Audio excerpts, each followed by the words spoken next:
My name is Catherine Eusebio, and I am a Black and Hispanic woman. Being a woman of color has not made my life easy, but it has opened my eyes to everything that is happening in the world around me.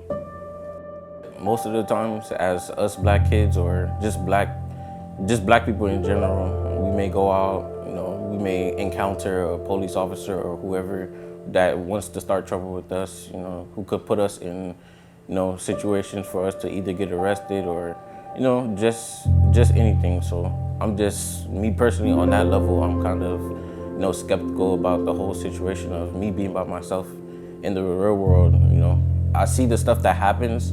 I always look at stuff, if it can happen to one person, it can happen to you. So I just think about it, it's always in my mind. I'm just, having my guard up at always, so. I heard about this over there, so I'm not gonna go over there, I'm gonna take that route. Or I know about those people around there, so I ain't gonna go over there, I'm gonna take another route. So you gotta always be cautious and watch your surroundings and stuff.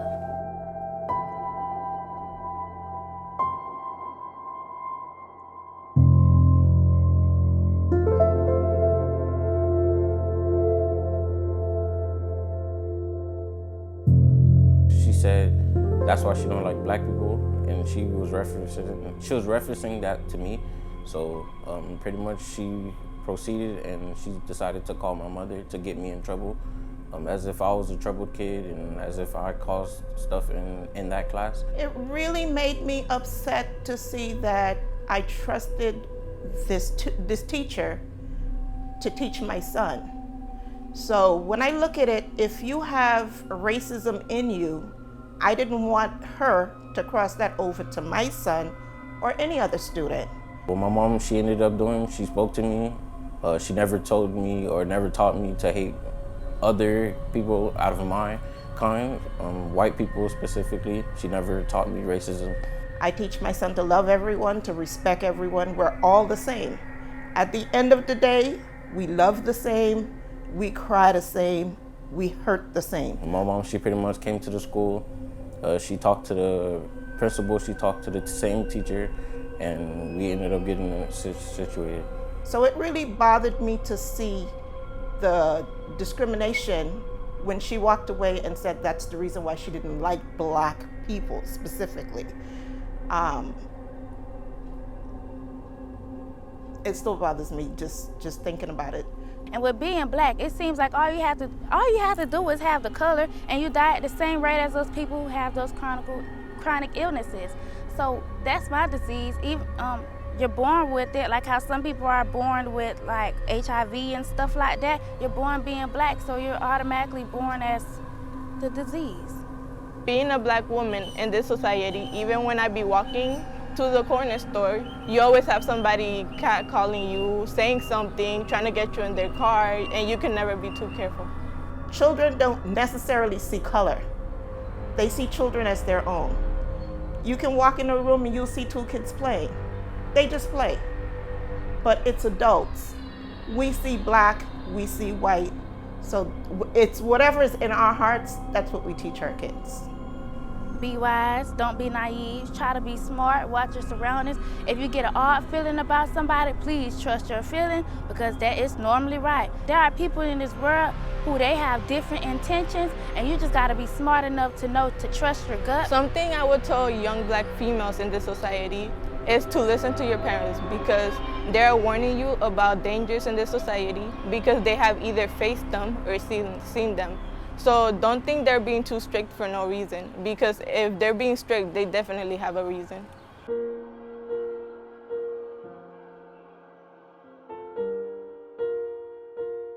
Oh, I'm really excited about this because me being a single mom, raising 5 boys alone, I didn't really see the way for them to go to college as I would wish back in the day that I should have gone.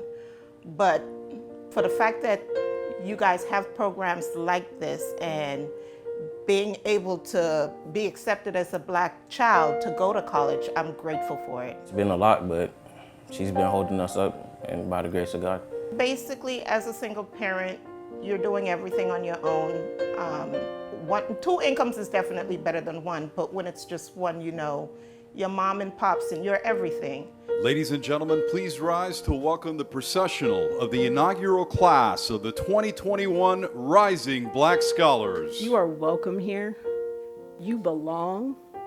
We are invested in your success. All of us, every adult in this room. So if you need anything, ask. It is not a sign of weakness. It is a form of strength. I have 4 children, and I became a widow when they were 8, 6, 4, and 2. I looked to God for a lot of help. And by joy now getting this scholarship, that is even more of a blessing for me, but more so for her, because I know that she has it within her, and I'm glad that someone recognized that she does. We have a vision for you. We believe in your dreams. We know those that are given opportunity, are given support, persist, have their dreams become a reality. Every single one of us at Miami-Dade College believes in you, is invested in your success, and is now part of your family. Know that you belong here, that we will do everything to support you. What I want from you is to dream big. I want you to work hard. I want you to carry each other. Like a family, we'll get through it together. We believe here at Miami-Dade College that opportunity changes everything. This is that opportunity. We're so proud to be able to make this opportunity happen for our students in our community, our rising Black scholars, that the college is invested in them, that we believe in them, and that we know if they dream big and work hard, that opportunity can become a reality. The way that the world evolves, college tuition has outpaced middle-class paychecks. So it's hard for parents to send their children to college. So many have to take out student loans, and the children wind up in debt. They can't ever buy a house or car. They struggle. Some have to actually put mortgages on their homes to send their children to college. So, young men and young ladies, you are blessed because Miami-Dade College decided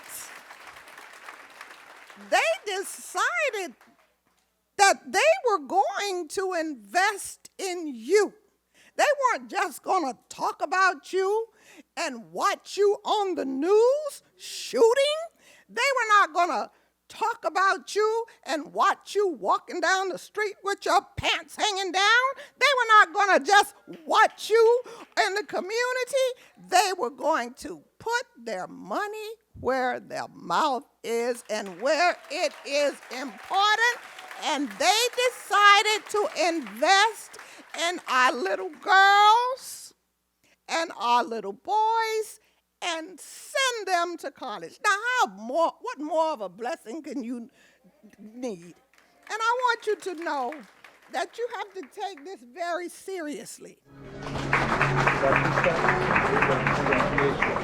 I'm super excited. I finally get to meet everybody and get to know people, get to meet them, greet them, say hi. I get to actually experience the feeling of college right now because I like the more time that passes by, the more real it becomes that I'm actually a freshman in college now. And that has me super happy because I've been waiting for this all my high school life, and I'm super excited to begin. Economically, my family had to deal with many financial issues, and good thing we get food stamps. That way my mom could like focus less on food and focus more on our school supplies. We always go to drive-bys when they're giving out food supplies because we know we're not really gonna be able to afford all of the books and materials we'll need for school. To all our rising Black scholars here at Miami-Dade College, there's so many resources and services available just for you.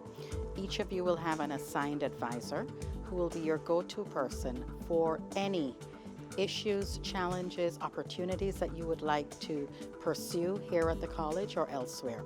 consider those advisors your mentors and really pour into them to seek information at every single opportunity.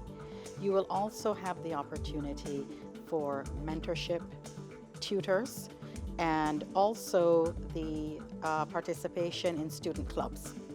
And I can tell you that your participation in student clubs will really open up your minds and your hearts to the world.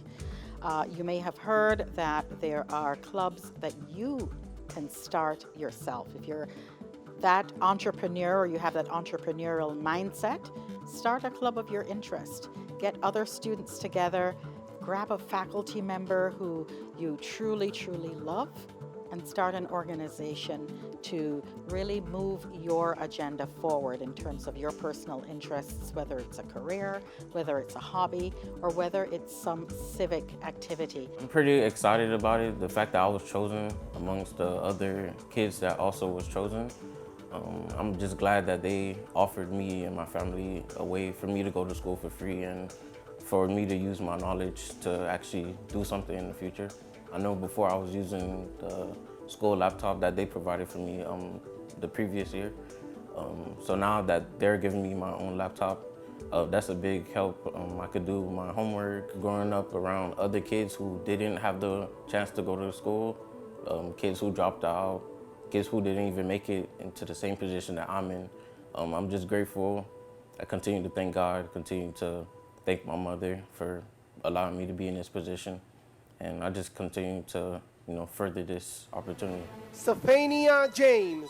We're proud of them, that they belong here, and that we look forward to how they'll contribute to the college and the difference that they will make. And to those in high school, that this is a goal that they can strive for, to come to Miami-Dade College, be part of a Rising Black Scholars program, and make a difference in our community and at our college while living out their career dreams. No matter what your career dreams might be, no matter what your family outlook will look like, we're here to help you make that happen. And let me close by saying to you again that we're here because we care about you. We care about the youth in our community. We know that you are not just the future, but you're the here and now. And we want to make sure that there are absolutely no barriers in your way moving you forward to success. When you hear your name called at any time, you stand up tall. You are Rising Black Scholars.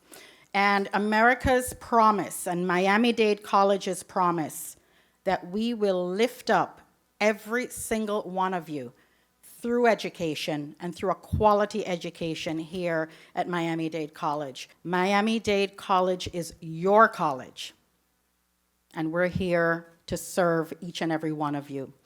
So congratulations to each and every one of you. I know that for the past year, you've been calling yourselves seniors, but now you are first-year students at Miami-Dade College. Give yourselves a round of applause.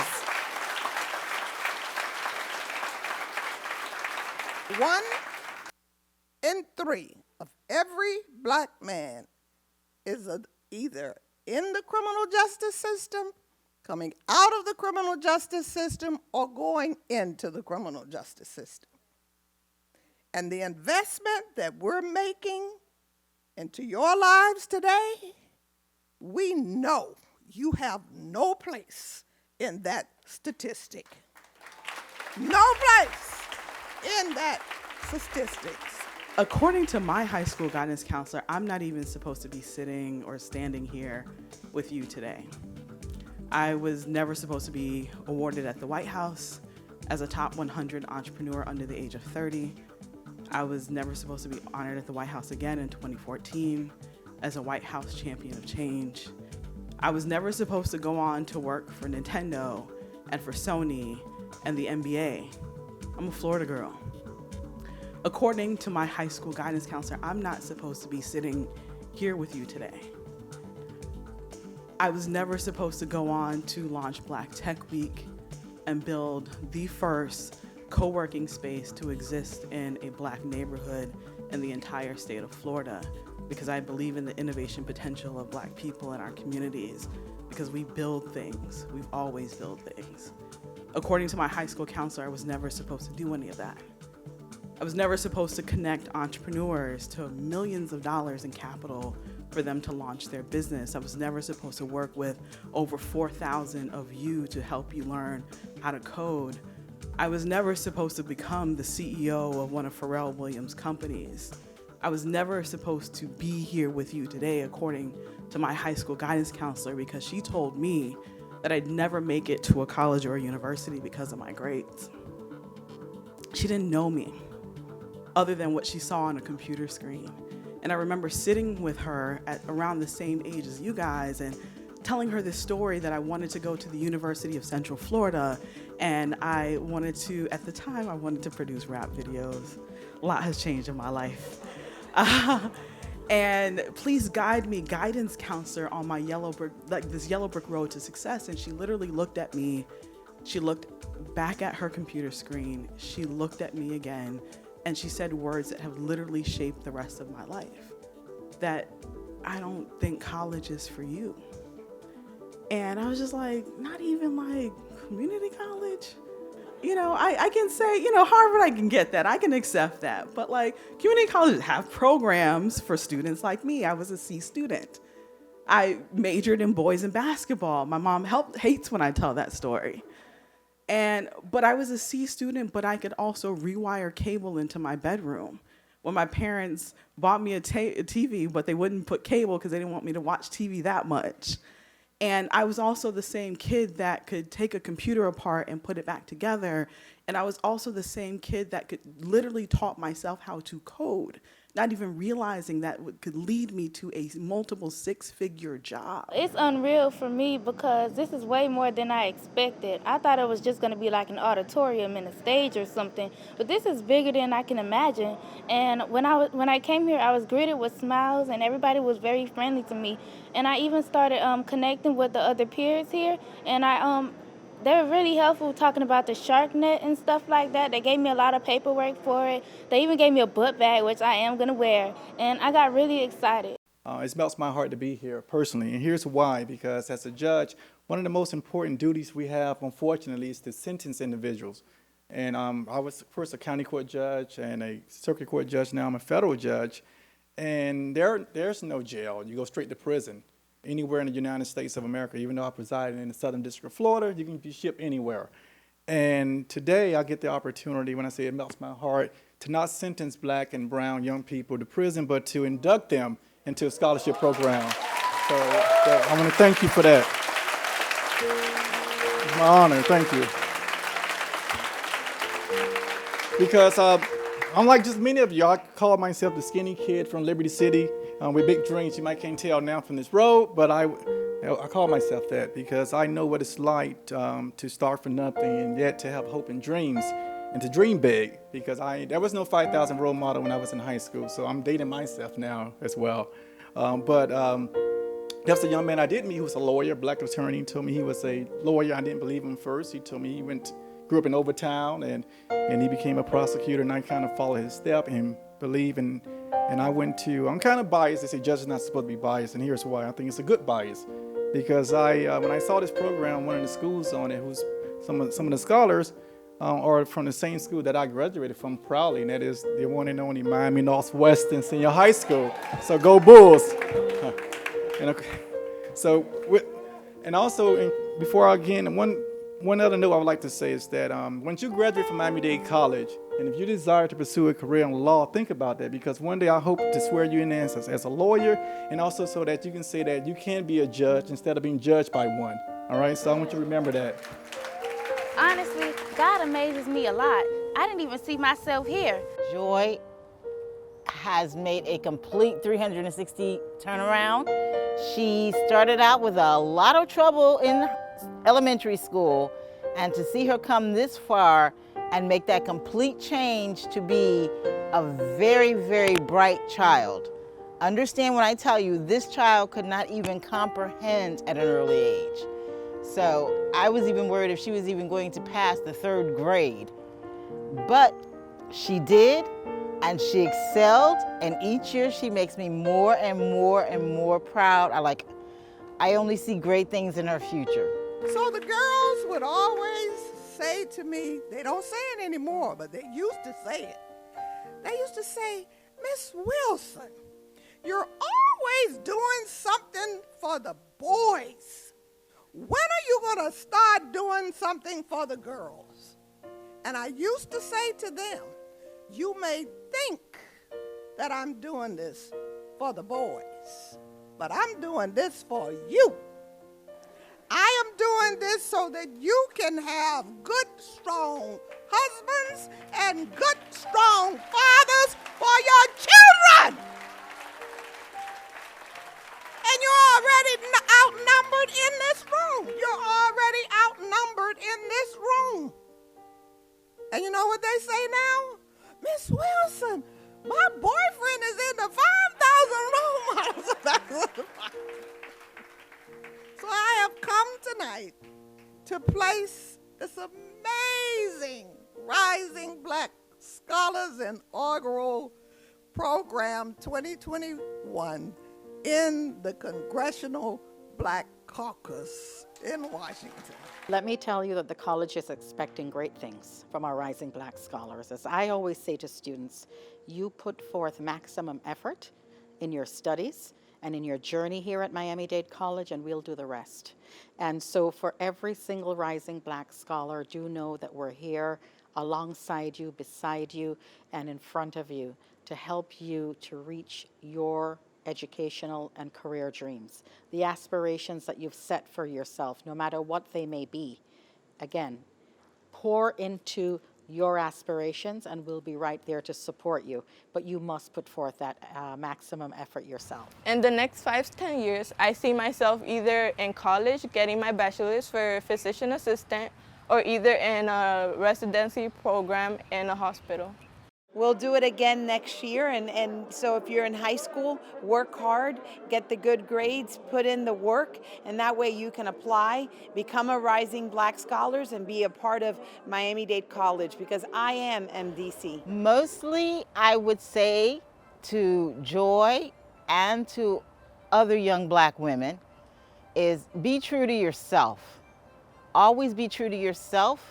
Look inside yourself, because the greatness is in you, and you can be whoever and whatever it is you choose to be. But you gotta want to be better than what you are. Not just today, but what do you see yourself being tomorrow? And how are you gonna work towards that tomorrow? Have a plan for yourself and stick true to who you are. Don't let anybody whisper in your ear, say things to you that are going to deter you from the greatness that you know you are. We're a family here at Miami-Dade College, and so the scholars certainly are welcome. This is their college, and we made sure we re-emphasize that to them here this evening. But we also want parents, guardians, and family members to know that this is their college as well. Miami-Dade College belongs to them as well. And if they want to upskill in some area of their career, there are short-term training programs here to assist them. Single mothers, we actually have specialized grants for single mothers that want to go back to college or want to come to college for the first time to earn a degree or to earn a career credential. And so Miami-Dade College provides opportunities really for every single member of the family. And my message to single mothers, to parents, to guardians, just the entire family of our scholars is seek us out. We're here to help, we're here to support, and we're here to make sure that our families in this community have the opportunity to rise to the level of the American dream. And that's what we do here. We're a dream factory at Miami-Dade College, and you can count on us. And we really invite you to take advantage of that invitation. Ladies and gentlemen, on behalf of our trustees, our president, Madeline Pumariega, and all those gathered here, thank you so much for joining us.